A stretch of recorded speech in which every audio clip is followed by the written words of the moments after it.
Hello students, welcome to the Braincraft Academy YouTube channel. The Braincraft academy के YouTube channel में आपका स्वागत है। आज की इस वीडियो में हम कक्षा 10 की जो इंग्लिश सब्जेक्ट है, उसमें जो फर्स्ट बुक है फर्स्ट फ्लाइट, उसकी पोयम नंबर 6 है अमांडा। इसको हम पढ़ेंगे, लाइन बाय लाइन एक्सप्लेन करेंगे हिंदी इन इंग्लिश, और लास्ट में इसकी समरी को हम समझेंगे। इस पोयम को लिखा है रॉबिन क्लीन ने। आइए चलते हैं पोयम की तरफ बिना समय गवाए। इसका जो स्टेंजा फर्स्ट है, सबसे पहले यहाँ पे हम देखेंगे इस स्टेंजा फर्स्ट में क्या है कि don't bite your nails Amanda, don't bite your nails Amanda, don't hunch your shoulders Amanda, stop that slouching and sit up straight Amanda. कि पेरेंट्स जो है, अमांडा एक लड़की है और उसके पेरेंट्स उसको डिसिप्लिन सिखा रहे हैं, मैनर्स सिखा रहे हैं कि अपने दांतों को, नाखूनों को दांत से मत चबाओ। ठीक है। डोंट हंच योर शोल्डर्स, अपने कंधों को मत उचकाओ। Stop that slouching and sit up straight Amanda. ठीक है। यहाँ पे इसका इंग्लिश एक्सप्लेनेशन देखते हैं। The parents calls Amanda for biting her nails, bending her shoulders and sitting lazily। कहते हैं पेरेंट्स उसके कि अपने नाखूनों को मत चबाओ, अपने कंधों को मत उचकाओ और लेजली मत बैठो। They want her to sit properly, अच्छे से बैठो, एंड लुक डिसिप्लिन, और डिसिप्लिन में रहो। हिंदी एक्सप्लेनेशन कि माता-पिता अमांडा को डांटते हैं कि वो नाखून ना चबाए, कंधे ना झुकाए और आलसी मुद्रा में ना बैठे। वो चाहते हैं कि वह सीधी और अनुशासित बैठे। ये जो 3 लाइन है, इसका एक्सप्लेनेशन हिंदी और इंग्लिश दोनों में है। ठीक है। अगले लाइन की तरफ चलते हैं, स्टेंजा की तरफ। There is a language immersion immersi where the sole inhabitant is me, a mermaid drifting blissfully। Mermaid, जल परी। ठीक है। इसका इंग्लिश एक्सप्लेनेशन क्या है कि Amanda imagines herself as a mermaid, कि अमांडा अपने आप को मरमेड समझती है। मरमेड यानी जल परी, जो समुद्र वगैरह नदियों में रहती है। कि mermaid in a peaceful green sea, कि वो एक जो समुद्र है, पूरा पीसफुल समुद्र है, शांत समुद्र है, वहां की वो जल परी है। और क्या है, ड्रिफ्टिंग ब्लिसफुली, और वहां पे वो कैसी रह रही है, लिविंग फ्रीली एंड हैप्पीली, वहां पे बहुत अच्छे से, फ्रीली आजाद तरीके से और हैप्पीली खुशी खुशी, विदाउट एनीवन डिस्टरबेंस। यहाँ पे उसके पेरेंट्स उसको बार बार इंस्ट्रक्शन देते हैं, मैनर सिखाते हैं, जिससे उसको बहुत इरिटेशन होती है। तो वो इस इरिटेशन से बचने के लिए अपने आप को इमेजिन करते हैं कि वो एक जल परी है और समुद्र में घूमती है, वहां पे इसको कोई रोकने वाला नहीं है। हिंदी एक्सप्लेनेशन देखते हैं इसका कि अमांडा कल्पना करती है कि वह हरे शांत समुद्र में रहने वाली जल परी है, जहाँ कोई उसे परेशान नहीं करता और वह स्वतंत्र व खुश है। ठीक है। इस 3 लाइन का ये हिंदी और इंग्लिश एक्सप्लेनेशन है। चलते हैं अगली लाइन की तरफ। स्टेंजा सेकंड आया। Did you finish your homework Amanda? फिर से वही क्वेश्चन हो रहा पेरेंट्स के द्वारा अमांडा से। Did you finish your homework Amanda? क्या तुमने होमवर्क कंप्लीट किया? Did your room Amanda? क्या तुमने अपना कमरा साफ किया? I thought I told you to clean your shoes Amanda. मुझे लगता है कि मैंने तुम्हें जो जूते साफ करने के लिए बोला था, तुमने कर लिया अमांडा। यहाँ पे आप देखिए, पढ़ने का और जूते साफ करने का फोटो है। इंग्लिश एक्सप्लेनेशन देखते हैं। The parent again questions Amanda, फिर से क्वेश्चन पूछा जा रहा है, whether she has completed homework, क्या तुमने कंप्लीट कर लिया अपना होमवर्क? क्लीन हर रूम, क्या रूम कंप्लीट कर ली, रूम क्लीन कर लिया? एंड पॉलिश हर शूज, और क्या जूते अपने चमका लिए? माता पिता फिर से पूछते हैं कि क्या अमांडा ने अपना होमवर्क पूरा किया, कमरा साफ किया और जूते चमकाए? अगली लाइन तरफ चलते हैं कि I am N orphan roaming the street. अब वो अपने आप को इमेजिन कर रही है कि वो एक ऑर्फन है। I pattern soft dust with my hushed bare feet. The silence is golden, the freedom is sweet। अब जब उसको बहुत क्वेश्चन पूछते हैं उसके पेरेंट्स, तो उसको लगता है कि शायद वो ऑर्फन होती, अनाथ होती, तो वो गलियों में घूमती रहती, कोई उसको रोकने वाला नहीं, कोई उसको टोकने वाला नहीं, आजाद तरीके से वो घूमती रहती। इसका इंग्लिश एक्सप्लेनेशन क्या है कि Amanda imagines herself as an orphan, कि वो अपने आप को ऑर्फन महसूस कर रही है, इमेजिन कर रही है, walking freely in the street, गलियों में घूम रही है, ठीक है ना? She enjoys silence and values freedom more than restrictions, उसे जो रिस्ट्रिक्शंस मिलते हैं उसको वो पसंद नहीं है, वो साइलेंस पसंद है उसको, उसको आज़ादी पसंद है, और इसी कारण वो अपने आप को अनाथ इमेजिन कर लेती है। उसे केवल जो छोटी बच्ची है मांडा, उसे ये नहीं पता कि अनाथ का एक्चुअली में क्या मीन्स होता है।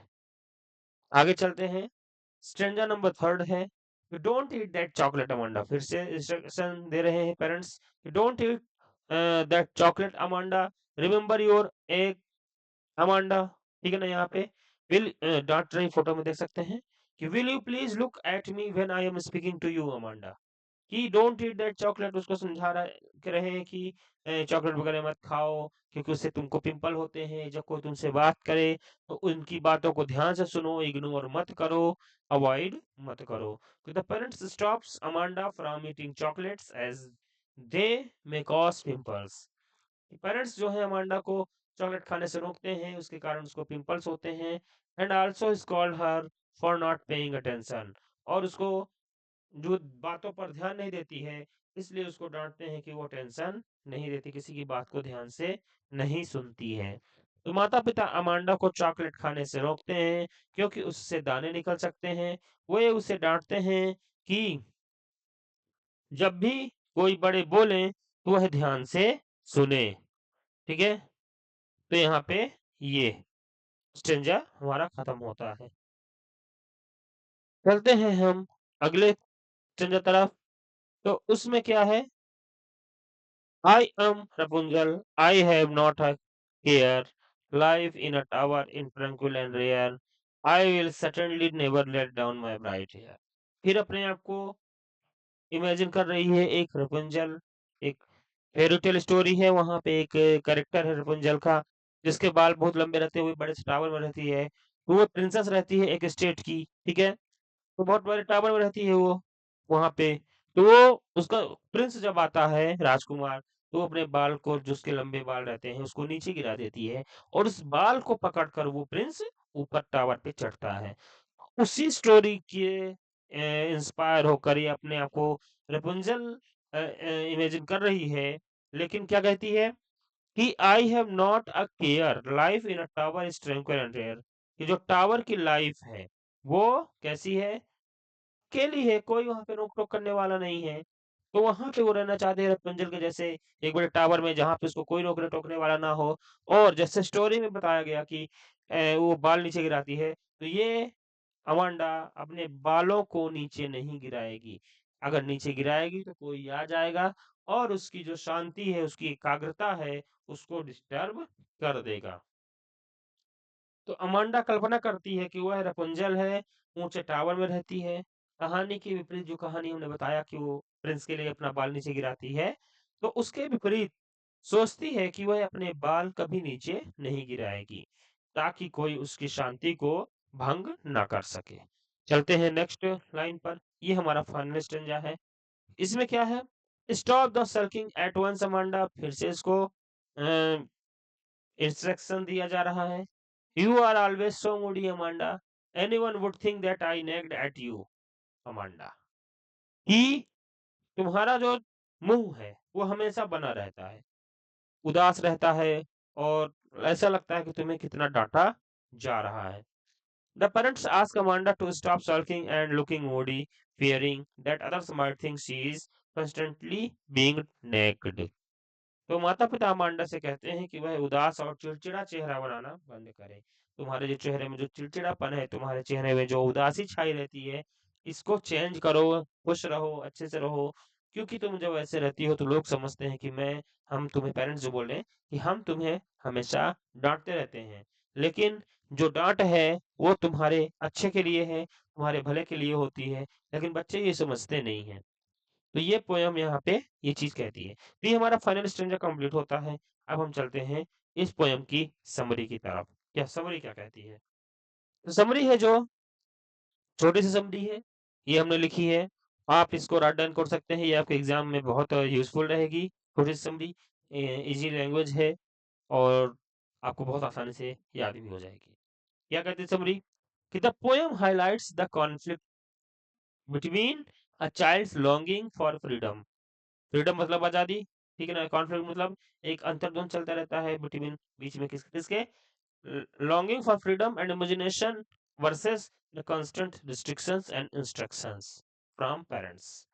कि जो पेरेंट्स के रिस्ट्रिक्शन और इंस्ट्रक्शंस हैं उनके और बच्चों के जो फ्रीडम और इमेजिनेशन दोनों के बीच एक कॉन्फ्लिक्ट चलता रहता है, युद्ध चलता रहता है, युद्ध टाइप का। कि बच्चे ये चाहते हैं, पेरेंट्स उसको मना करते हैं, तो बच्चे को बुरा लगता है और वो इमेजिन करता है कि वो अपने इमेजिनेशन में ही उस चीज को पाने की कोशिश करता है। तो यहाँ पे भी ऐसा है कि अमांडा स्केप्स इनटू हर ड्रीम्स वर्ल्ड। जब वो उसको डांटते हैं पेरेंट्स उसके, तो वो भी अपने आप को कई प्रकार से अपने आप को इमेजिन करती है। कभी वो अपने आप को मरमेड फील करती है, कभी ऑर्फन फील करती है, और कभी रेपेंजल फील करती है। जब भी उसको कोई डांटता है, उसके पेरेंट्स डांटते हैं, तो अपने आप को इमेजिन करती है कि उनके तरह से, मरमेड के जैसे वो आजाद होना चाहती है, ऑर्फन के जैसे आजाद होना चाहती है, रेपेंजल के जैसे अकेलापन अपने जीवन में चाहती है। Whenever she feels suffocated by scolding, जब भी इसको डांटते हैं पेरेंट्स, तो अपने आप को ये इमेजिन करती है। The poem beautifully shows how excessive control can make children feel irritated and crave independence। ये पोयम बताती है, इस पोयम से हमें ये सीख मिलती है कि हम किसी पर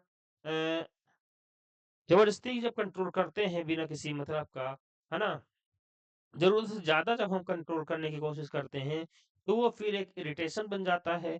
ऐसे ही बच्चों पर जब हम ज़रूरत से ज़्यादा अपने इंस्ट्रक्शंस को अप्लाई करेंगे, तो बच्चे डेफ़िनिटली इरिटेट होंगे और वो उससे दूर भागने की कोशिश करेंगे, अपनी आज़ादी को प्राप्त करने की कोशिश करेंगे। तो इस पोएम में ये चीज़ें बताई गई हैं। ठीक है?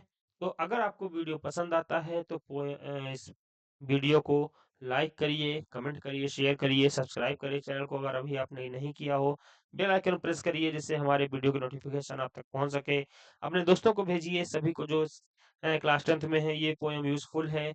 आसानी से आपके सब्जेक्ट से आपके एग्ज़ाम के लिए यूज़फुल रहेगी। Thank you for watching this video.